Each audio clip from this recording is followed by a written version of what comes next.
Welcome to Lecture 2.3.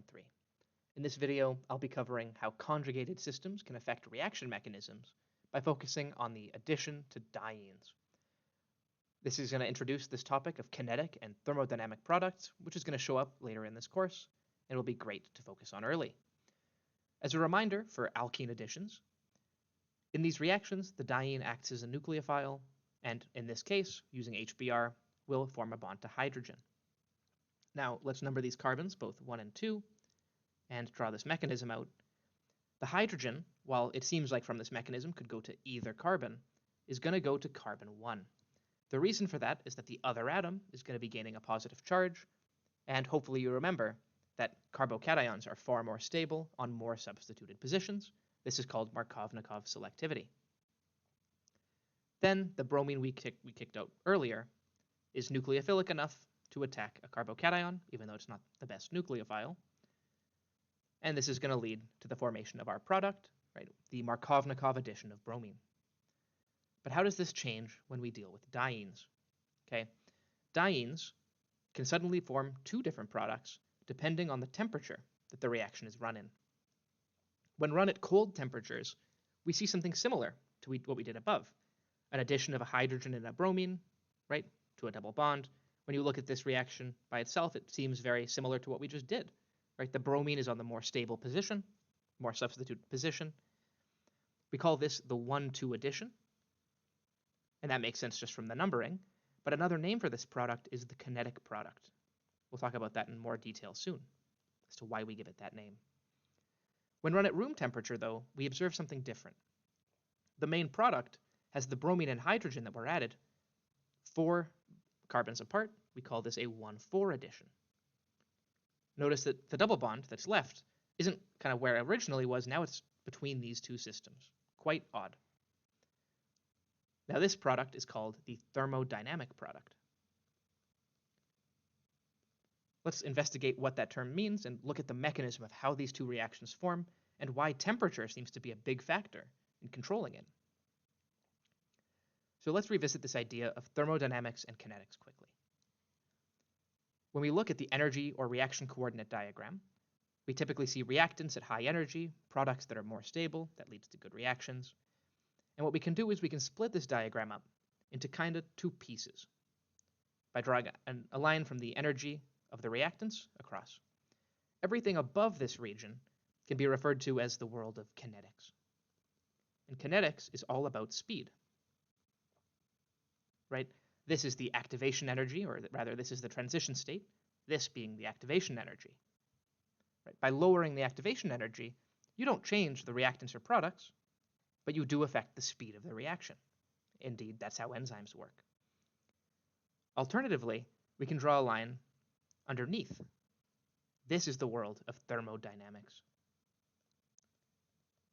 Thermodynamics is all about stability. Right? We care about the difference in energy between the reactants and products, or the enthalpy of the reaction. Right? Essentially, these are two different lenses by which you get to view these reactions in OChem. If you care about thermodynamics, you care about how do I stabilize my product or destabilize my reactants. When you talk about kinetics, you're thinking of how can I make this reaction easier to do. With that in mind, let's revisit a very important idea. So I'm going to quickly erase this to show you how these two trends can actually compete with each other in certain situations. So looking at this reaction, let's compare it to a different reaction, right? This red reaction could say A is making B, right? A reaction like this, a blue reaction, starting with the same reactants, with a smaller activation energy, making the same products, well, this is just a better reaction. It's just strictly better, right? It's easier to do and it makes the same outcome, right? If you got, if I'm going to give you $10, you have to work for it for an hour, or you can work for it for 10 seconds. Everyone's going to want to work for it for 10 seconds. That just makes sense. Alternatively, if that blue reaction was just as hard to do, but made worse products, right? Products that were less stable than the products of the red reaction, well, now it's just a bad reaction. It's thermodynamically bad. It's just as easy to do, but if I'm going to do this, Why would I make this product when I could just make this one? In these cases, there's no ambiguity. One reaction is better than the next. Where things can get tricky is in a situation like this. Here we have a reaction that actually depends. What do you care about? Because this blue reaction, it's better kinetically. Better kinetics. It has a lower activation energy. It's easier to do. However, it comes at a cost. You have a less stable product. Right? When this kind of thing happens, we call this the kinetic product because this reaction, if it occurs, seems to favor kinetics over thermodynamics. That is, it's willing to suffer this thermodynamic penalty by being less stable if it means it gets to take the easier path. Alternatively, this red reaction, we could now describe it as harder to do, right? Bigger activation energy, but a better payout. A metaphor I like for this is to view this like university, right? This is going to be your thermodynamic product. It's hard to do. It takes 4 years. But out the other end, you hopefully get a more stable job that's more intellectually stimulating for you. So that's the idea of thermodynamic product and kinetic product, right? The thermodynamic product cares much more about maximizing its stability and is willing to suffer a penalty. With that in mind, let's see how this affects our diene reaction covered above. Really quickly, there are 2 key stability trends I need to remind you about, as hopefully a review from OChem 1. When it comes to alkenes, as you add substituent groups, right, you get a more stable alkene. We can refer to this, for example, as monosubstituted, disubstituted, trisubstituted, and so on and so forth, right? Through that lens, let's take a quick look at our products here. Notice that the thermodynamic product, the one that should care about stability, actually has a more stable product. Why? Because this is a disubstituted alkene, whereas the kinetic product, this is a monosubstituted alkene. It's less stable. Now, it's not a significant difference. It's not that massive, but we should observe that. The second trend to pay attention to is the carbocation trend mentioned earlier. As you increase the substitution of a carbocation, it gets more stable. And don't forget that resonance stabilized carbocations are more stable entirely, right? As you add more substitution, it gets even better. So with that in mind, let's take a look at the mechanism of this reaction at room temperature versus cold conditions. Now, the first step of this mechanism makes a lot of sense, right?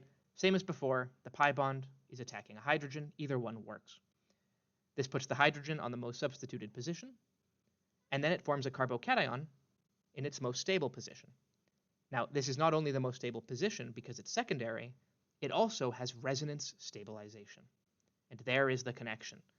The intermediate here is now a conjugated system.